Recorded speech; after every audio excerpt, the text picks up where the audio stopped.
For the princely sum of $500, I've acquired this 1991 Honda CRX. Let's go take a look. Not gonna lie, most things on this car are pretty rigged, but for a winter beater, this guy has been a lot of fun. This car did have a lot of rust at some point. Someone did a decent job repairing it. You can see, maybe it'll come up on camera here, there's definite change in the color of the paint around the wheel well there, but it feels pretty solid. All the tires on it are pretty decent shape. They all match, which was good. Let's check out the interior. We've got 223,000 miles.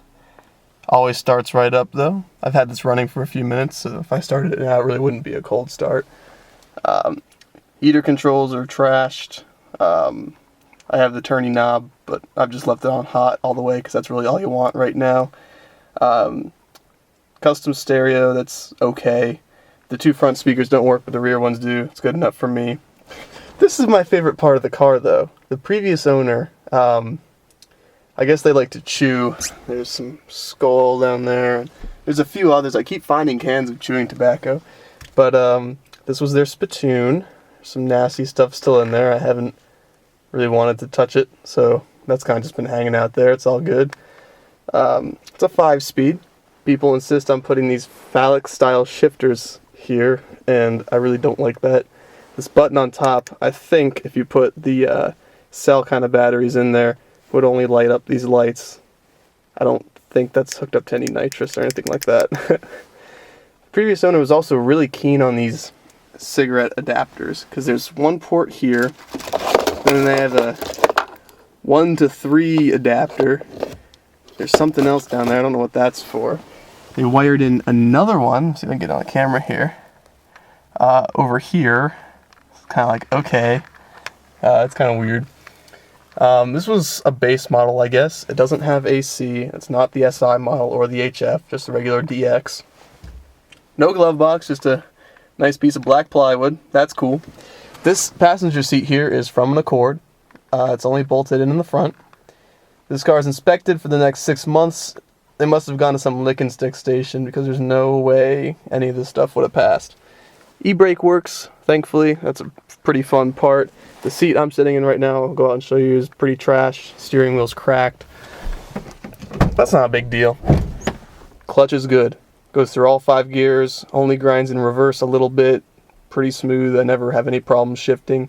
Engine is good. When this guy warms up, it idles at 900 perfect. No variation, no roughness, so that leads me to assume the engine is pretty stock. There's not a custom cam in it or anything like that. And it also tells me the spark plugs are probably good. But I do hear a lot of valve tap and belt squeal. From what I understand, you have to adjust the valves on these engines every 25,000 miles or so. I'm guessing this one just needs the service. And the previous owner also overfilled the oil, so it puts a little bit of white smoke out the back. It's not a blown head gasket though. I made sure of that before I bought it. All this weird wiring and stuff, I just... Ugh.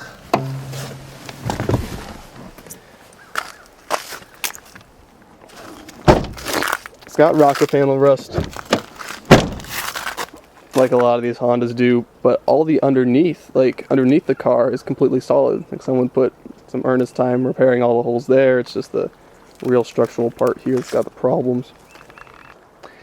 Now, in the back here, they've got some plywood, none of the original carpeting back here. This hatch is not original to the car, the previous owner. Just kind of put that on, did not hook up the defroster. So, it says Innovative Motor Works, but I doubt that actually, this car was actually ever there. The exhaust is made of plumbing supplies, which is just straight up disgraceful. It does put out a nice healthy growl though when it starts. I'll have it running here in a sec.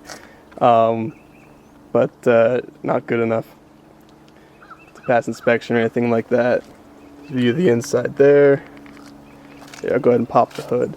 It's got all these screws here holding the front end on. I think they hit a deer at some point. That's what I'm guessing. And the radiator is also full of holes, but I have a replacement radiator for that. Right now in the cold, it's not that big a deal. Alright, let's go fire it up, show you guys. Radio antenna's been clipped.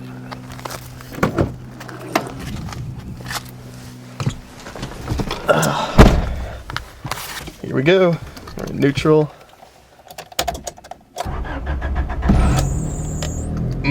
All those belts. I had it running here for about 5 minutes. Yeah, just give it another minute or so to warm up. It'll idle right around 900, 1,000. Perfect. Usually goes down to 900 once it really warms up.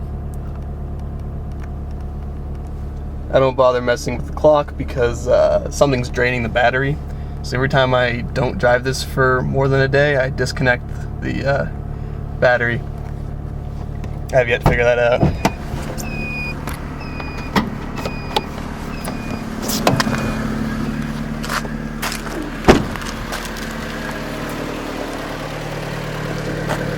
No hood latch, no big deal. Hopefully that won't fall on me. Here it is. Again, it's a 91 model. Not SI, no VTEC or anything like that.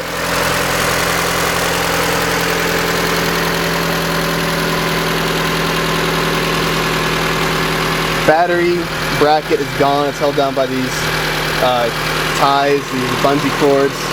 No good. I do have a spare bracket for it though. I went to a junkyard and got some parts. So there you have it. My $500 car. Tell you, she's not much. She always fires right up. And again, engine and trans are good. And it's going to be inspected through next summer, so we'll see. I might end up parting it out over the summer, or I might sell it before the end of the winter. Who knows, but it's been some fun, and it's been a nice little experiment. There are some additional things I didn't talk about that's wrong with the car. Some of the suspension parts are going. I know one of the CV boots is torn open, throwing grease. And whether or not I choose to repair, that's going to be up to me. It's hard to tell because this car is definitely towards the end of its life, the rust and all that, so we'll see. Hopefully I can pass it on to somebody else, maybe a CRX enthusiast. You never know. But I'm definitely, if I do get rid of it, I'm not going to ask for a lot because I know there's not a lot left. But hey, maybe for somebody who just needs a car to get them from point A to point B, it's a good deal.